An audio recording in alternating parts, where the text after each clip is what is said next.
trouve ce verset dans Psaume chapitre 26 et le verset 11, je trouve que c'est vraiment un verset qui je crois que c'est pertinent même à nos circonstances dans lesquelles on vit, dans lesquelles on vit présentement.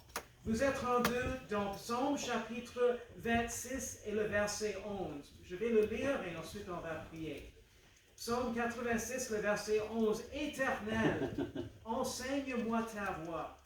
Je marcherai dans ta vérité. Range mon cœur à la crainte de ton nom. Merci Seigneur de cette soirée ensemble. Merci de cette réunion. Guide-nous ce soir et enseigne-nous, je te prie. Au nom de Jésus, je prie. Amen. Moi, je trouve intéressant le sens de ce mot orange. Est-ce que vous connaissez un petit peu le sens de ce mot orange? Moi, je ne le savais si je ne regardais dans ma Bible anglaise pour examiner un petit peu le sens et ensuite pour regarder dans un dictionnaire de la Bible. Caleb? Aligné. Aligné, oui, aligné. Regardez si on fait ce que Dieu veut. Pas exactement, mais on va examiner ceci en petit plus de détails. Plus le sens, comme Caleb vient de dire, aligné. Un autre, en anglais, ça dit « unite my heart ». Dans un certain sens, c'est être uni. Mais d'habitude, lorsqu'on pense au sens du mot uni, d'être l'unité, d'habitude, on pense à plusieurs personnes, n'est-ce pas? D'habitude, on pense à une église. D'habitude, on pense à une équipe de sport qui est unie, l'unité dans l'équipe pour travailler ensemble comme équipe. Ou peut-être on pense même à une équipe de travail qui dit, on a un objectif comme Néhémie. Vous rappelez-vous bien le verset qui dit, le peuple avait, comment est-ce que ça dit en français? The people had a mind to work. Le peuple avait le cœur au travail, merci. Donc, on peut dire que le peuple était uni. Souvent, lorsqu'on considère une telle prière, une telle prière, on ne se rend pas compte de son importance. Et le plus souvent, on pense, comme on vient de dire, on pense à être unis comme une église, comme une équipe. Mais je crois qu'à la racine d'être unis en tant qu'église, même en tant qu'une équipe, etc., il nous faut être unis dans notre cœur pour craindre l'Éternel. Vous savez-vous bien que notre cœur a de la difficulté à rester uni? Est-ce que vous comprenez bien le sens? Notre cœur a de la difficulté, parfois de la misère à rester uni. Parfois, on dit qu'on est tiré dans deux directions. Est-ce que vous avez déjà expérimenté ça auparavant? Si quelqu'un vous dit, j'aimerais vous inviter à faire ça, et vous dites, j'ai déjà une invitation pour ça, et qu'est-ce que vous dites? Vous dites, je suis tiré entre les deux. Évidemment, on ne peut pas être en deux places en même temps, donc il faut choisir lequel est-ce qu'on va faire. Est-ce qu'on va prendre l'invitation pour aller chez Dairy Queen ou pour McDo? Disons, pour exemple. Nos enfants viennent de découvrir cet été avec leurs grands-parents parce qu'ils avaient déjà goûté à la crème glacée chez Dairy Queen tantôt cet été. Une fois, on est allé en famille et mes parents sont venus et ils ont expérimenté avec mes parents qu'est-ce que ça s'appelle? Les McFlurry chez McDo. Alors c'était juste une petite parenthèse pour ainsi dire.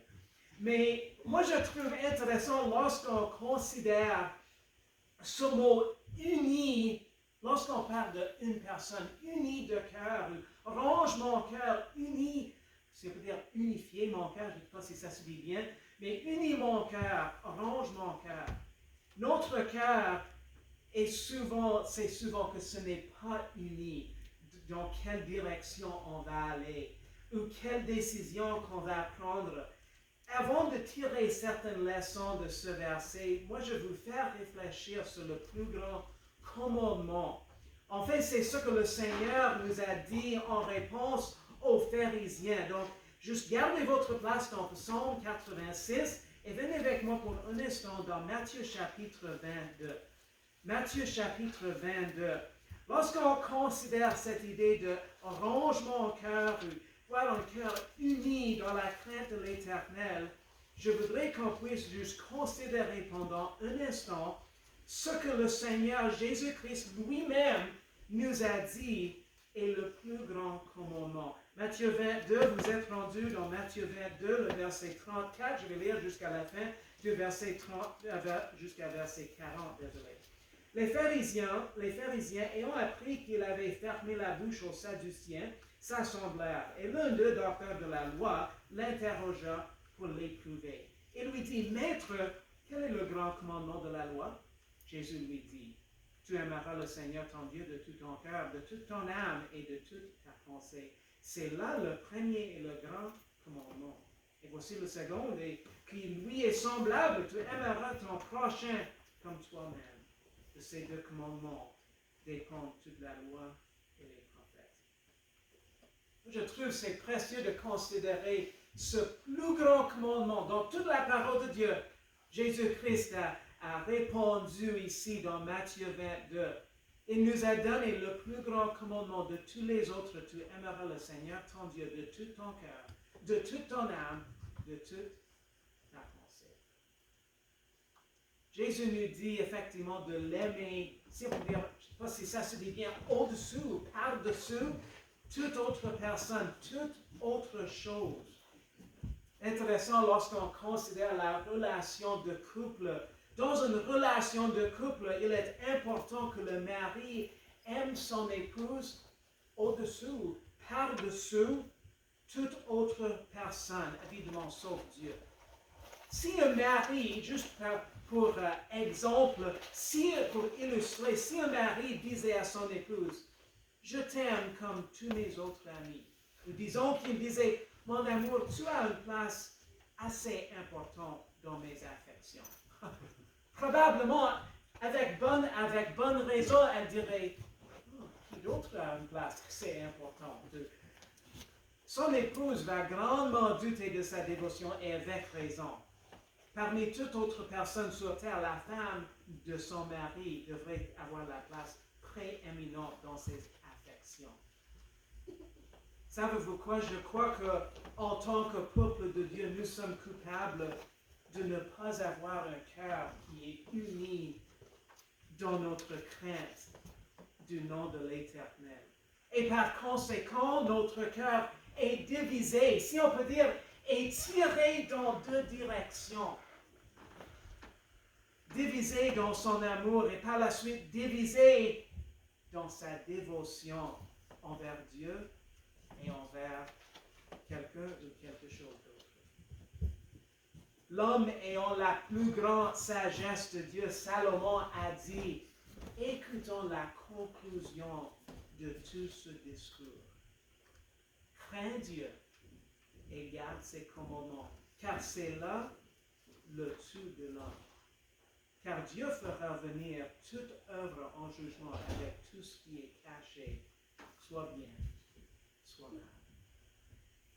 Crains Dieu et garde ses commandements. C'est intéressant lorsqu'on considère, je crois qu'il y a un lien entre notre crainte pour Dieu et notre amour pour Dieu et avoir notre cœur uni, non seulement dans la crainte, mais dans notre amour et notre dévotion pour Dieu. On a déjà constaté ça il y a certaines semaines, mais Jésus-Christ avait une seule chose contre l'Église à Éphèse. Une seule chose. Il y avait d'autres choses, il disait, tu as bien fait. Tu as bien fait. Tu as haï la doctrine des comment est-ce que ça se dit? Nicolaïtains? Quelque chose comme ça, je me rappelle.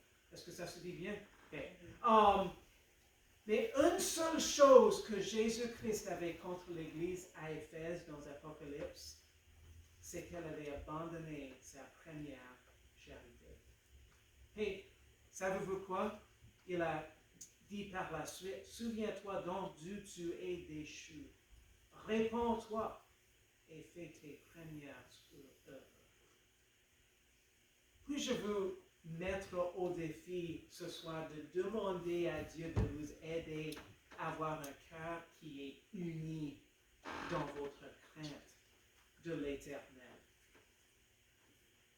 Moi, je voudrais qu'on puisse prendre au cours des prochaines peut-être 10 minutes, on va prendre plusieurs versets que je voudrais qu'on puisse, je vais demander quelqu'un de lire juste volontairement, et on va examiner plusieurs résultats. Parce qu'on peut dire, oui, c'est bon d'avoir un cœur uni dans sa crainte de Dieu, dans sa crainte du nom de l'Éternel. Mais quel est le résultat? Et en anglais, we say that's where the rubber meets the road. C'est là où on peut dire c'est le pratique. Je ne sais pas comment ça se dit en français, mais c'est là où on met ça en pratique. Moi, je voudrais qu'on puisse prendre au cours des prochaines minutes avant notre temps de prière, qu'on puisse considérer plusieurs résultats selon la parole de Dieu au sujet d'avoir un cœur uni dans sa crainte de l'Éternel.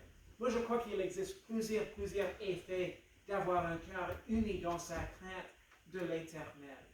La première chose, on a déjà examiné, celui dont son cœur est uni dans sa crainte de l'Éternel va aimer Dieu de tout son cœur, de toute son âme, de toute sa pensée, comme Jésus nous le disait dans Matthieu.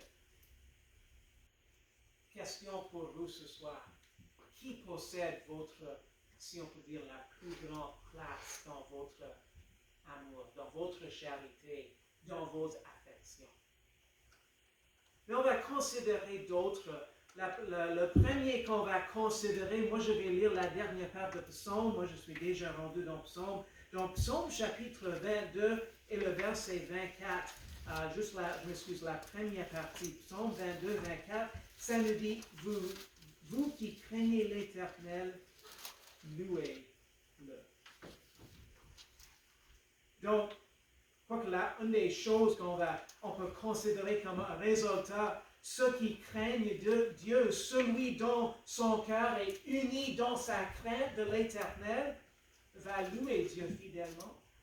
On vient de chanter tantôt, un instant, j'avais une liste de cantiques. On vient de chanter, oui, c'était le cantique que je voulais trouver. Réjouissez-vous. Réjouissez-vous toujours dans le Seigneur. Et on peut dire que, est-ce qu'il y a des moments dans votre vie, je sois honnête, est-ce qu'il y a des moments dans votre vie où c'est plus facile à louer le Seigneur, à vous réjouir dans le Seigneur? Est-ce qu'il y a? Oui ou non? Oui? Ok, je ne suis pas le seul.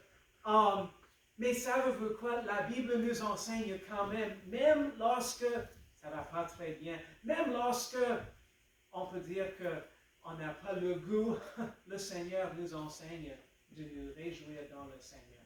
L'apôtre Paul, lorsqu'il a écrit ça, il était prisonnier à ce moment-ci. Il nous écrit, il nous enseigne de nous réjouir dans le Seigneur. Mais moi, je voudrais demander à quelqu'un de lire juste volontairement Actes chapitre 19, le verset 17 et le verset 20. Est-ce qu'il y a quelqu'un qui peut lire Actes chapitre 19, le verset 17 et tout de suite après ça, le verset 20. On va examiner que celui dont son cœur est uni dans sa crainte de l'Éternel, Jésus sera glorifié parmi celui dont le cœur est uni dans la crainte de l'Éternel. Acte 19, le verset 17, suivi par le verset 20. Est-ce qu'il y a quelqu'un qui peut lire ça?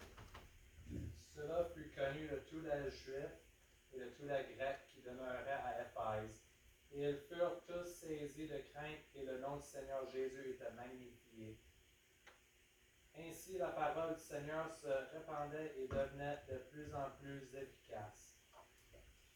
Merci beaucoup, Sébastien. C'est intéressant de considérer ce texte parce que lorsque ces versets tombent dans une situation, il y avait certains qui n'étaient pas sauvés, certains qui ne suivaient pas le Seigneur, mais ils voulaient faire comme des apôtres, c'était des exorcistes, la Bible nous dit, des exorcistes juifs qui voulaient faire des genres de miracles comme ils voyaient les apôtres faire, Et ils ont essayé, mais vraiment, c'était le pouvoir de Satan était plus puissant qu'eux parce qu'ils n'avaient pas le pouvoir de Seigneur sur la part. Mais la Bible nous dit que suite à ça, les gens qui voyaient ça, ils voyaient le pouvoir qui était dans le nom du Seigneur. Et lorsqu'ils voyaient ça, ils voyaient que ces hommes, les apôtres qui faisaient des choses vraiment par la puissance de Dieu, c'était pas pour leur propre gloire, comme ces autres hommes, ces exorcistes qui voulaient faire des choses pour leur propre gloire, leur propre gain. Le nom de Jésus-Christ était glorifié.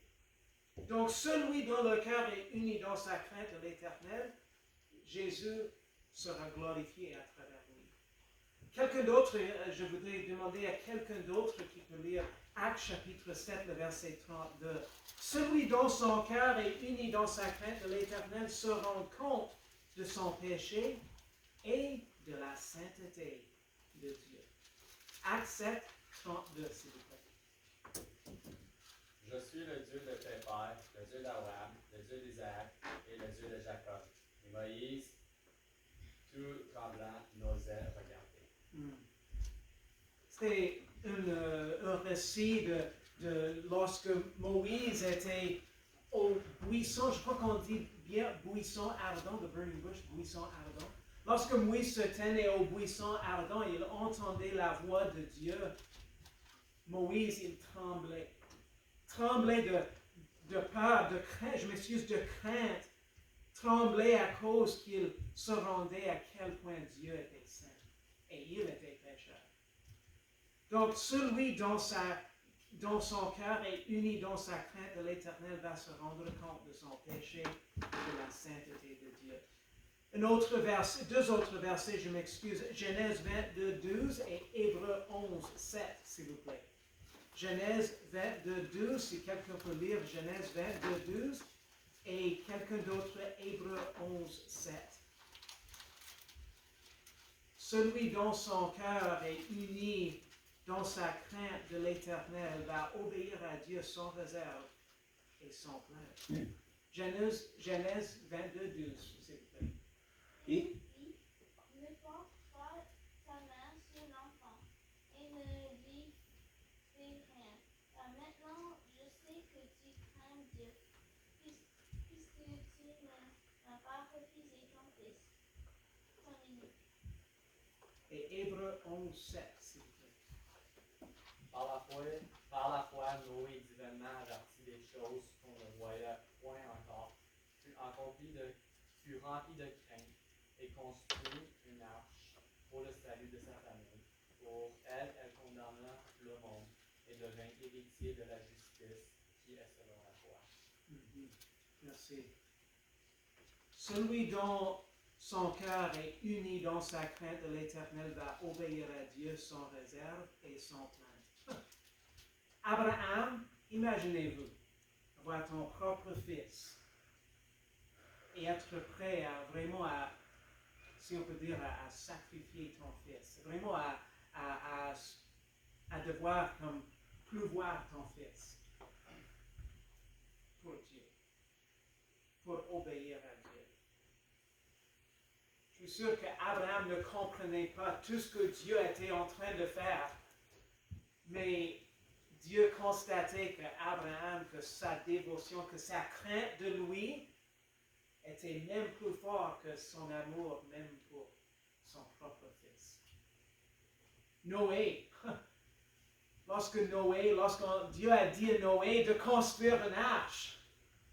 Une arche? Qu'est-ce que c'est ça? C'est quoi ça?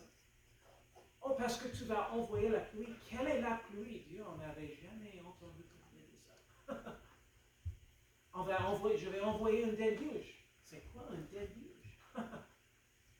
Imaginez-vous, Noé, il a obéi. La Bible nous dit, ce n'était pas juste un petit projet comme une maison. Ça a pris 120 ans, est-ce qu'on dit 120 ans, ça se dit bien, à construire.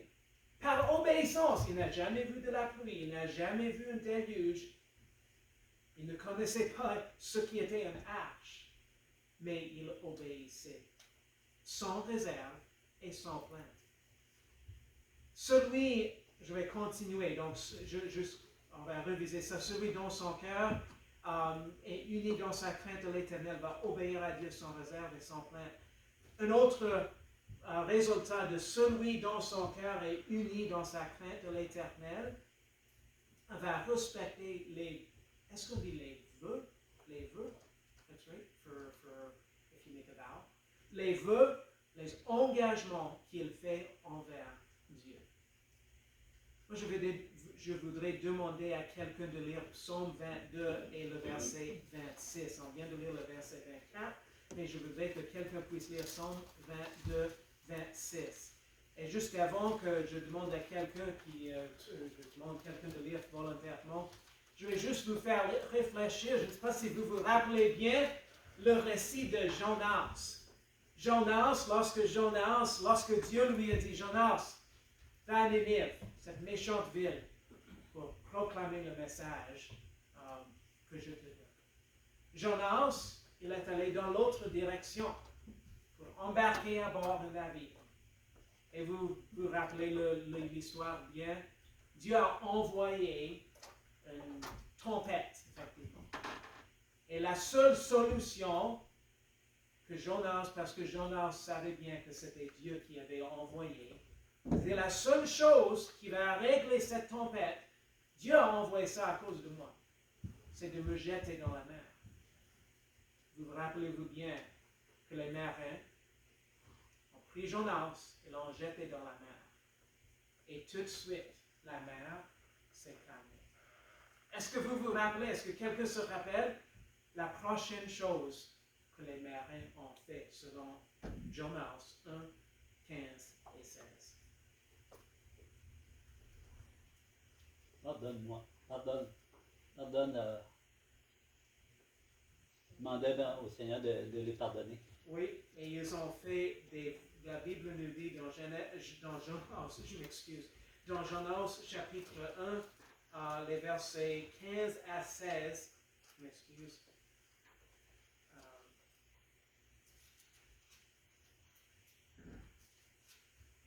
Un instant, je vais le trouver. Ok, Jonas se dit, puis il prit Jonas et le jetèrent dans la mer, et la fureur de la mer s'arrêta. Et ces hommes furent saisis d'une grande crainte de l'Éternel. Ils offrirent des sacrifices à l'Éternel et firent des vœux. Ils étaient saisis d'une grande crainte. Ils faisaient des vœux. Mais écoutez également ce que Psaume 22, 26 nous dit. Tu seras loué par moi dans la grande assemblée. J'accomplirai mes vœux en présence de ceux qui te craignent. Accomplira mes vœux en la présence de ceux qui craignent. Une question à vous poser ce soir. Si on peut dire, quel est le niveau de votre crainte pour Dieu? Quel est le niveau de votre crainte? Est-ce qu'il y a, je ne sais pas, est-ce qu'il y a des engagements, des vœux que vous avez faits à Dieu? Est-ce que vous êtes fidèle à les respecter? Celui dont son cœur est uni dans sa crainte de l'Éternel respecte les vœux qu'il fait envers Dieu. Continuez. Si quelqu'un peut trouver Proverbe 15, 33, ce serait grandement apprécié. Proverbe 15 et le verset 33. On vient de discuter ça ce matin, donc on ne va pas, dimanche matin dernier, donc on ne va pas rester longtemps sur ce point, ce résultat, mais celui dont son cœur est uni dans sa crainte de l'Éternel apprend la sagesse de Dieu. Alors, Proverbe 15, 33, s'il vous plaît. La crainte de l'Éternel enseigne la sagesse et l'humilité va devant la gloire. Amen. Notre résultat, celui dont son cœur est uni dans sa crainte de l'Éternel est mis à part pour servir Dieu. Exode chapitre 18 et le verset 21, s'il vous plaît. Exode chapitre 18 et le verset 21. Et choisis-toi d'entre tout le peuple des hommes capables, craignant Dieu, des hommes fidèles, haïssant le gain, des honnêtes, et établis-les sur eux comme chefs des milliers, chefs de si c'est le conseil que Moïse a reçu lorsqu'il dirigeait le peuple de Dieu. Et c'est intéressant que le conseil ici, c'est ceux qui craignent l'Éternel deviennent les chefs. Et je crois qu'on peut dire un prérequis, pour ainsi dire, dans le service de Dieu, c'est d'avoir une bonne crainte de l'Éternel. Celui dont son cœur est uni dans sa crainte de l'Éternel vit sagement pour ne pas amener de l'opprobre sur lui ni sur le nom de Dieu. Si quelqu'un peut lire Néhémie 5, 9, s'il vous plaît. Néhémie chapitre 5, 9. Celui dont son cœur est uni dans sa crainte de l'Éternel va vivre de façon sagement pour ne pas amener de l'opprobre sur lui ni sur le nom de Dieu. Néhémie 5, 9. Et je dis, ce que vous faites n'est pas bien. Ne voulez-vous pas marcher dans la crainte de notre Dieu pour n'être pas l'opprobre des nations qui sont nos ennemis? Amen. Merci. Dernière chose, dernier résultat d'avoir une bonne crainte de l'Éternel, d'avoir une bonne crainte de Dieu. Celui dont son cœur est uni dans sa crainte de l'Éternel s'éloigne du péché et fuit le péché. Exode chapitre 20 et le verset 20, s'il vous plaît. Exode chapitre 20 et le verset 20. Pour terminer ces résultats, Exode chapitre 20 et le verset 20. Et Moïse dit au peuple, ne craignez point, car Dieu est venu pour vous éprouver, et afin que sa crainte soit devant vous, en sorte que vous ne péchiez point. Merci. Alors, on considère des résultats de la crainte de Dieu, de la crainte de l'Éternel. À la lumière de ces instructions, qu'en est-il de vous? Pour ainsi dire, quel est le niveau de votre crainte de l'Éternel? Est-ce que vous craignez Dieu d'un cœur qui est uni, qui est bien, est-ce qu'on peut dire bien rangé? Est-ce qu'on peut dire ça? Ou peut-être ça ne se dit pas exactement. Est-ce qu'on peut dire ça? Ok. Aimez-vous Dieu d'un amour qui est uni pour aimer Dieu? Ou est-ce que votre amour est tiré dans deux directions? Est-ce que vous avez laissé les choses du monde, le succès du monde, même les gens dans ce monde, même peut-être des chrétiens, prendre votre dévotion, prendre votre premier amour, prendre votre première charité, votre crainte? Moi, je ne veux pas qu'on soit comme les Éphésiens, que Jésus ait une chose contre nous, qu'on a abandonné notre première charité. Mais si vous dites, ah, oui, il y a des aspects dans ma crainte de l'Éternel qu'il faut régler. Savez-vous quoi? Tout comme c'était le cas pour l'Église à Éphèse, la même chose est vraie pour nous aujourd'hui en 2020. La réponse, c'est toujours comme la réponse de Jésus à l'Église à Éphèse, repentez-vous, repentez-vous. Encore une fois, Psaume 86, le verset 11, « Éternel, enseigne-moi ta voie, je marcherai dans ta vérité. Arrange mon cœur à la crainte de ton nom. » Que le Seigneur nous aide à avoir un cœur uni vraiment pour craindre Dieu, pour aimer Dieu et pour le suivre et pour le servir à tout prix. Merci Seigneur de ta parole, merci de ce défi vraiment qui vient de ton serviteur David, de sa prière, de son désir qu'il avait devant toi. Seigneur, que tu puisses nous aider à avoir un même désir, un même fardeau, pour ainsi dire, de te craindre, d'un cœur qui est uni, Seigneur, dans notre crainte, dans notre amour. Je prie toutes ces choses au nom de Jésus. On va prendre du temps dans la prière.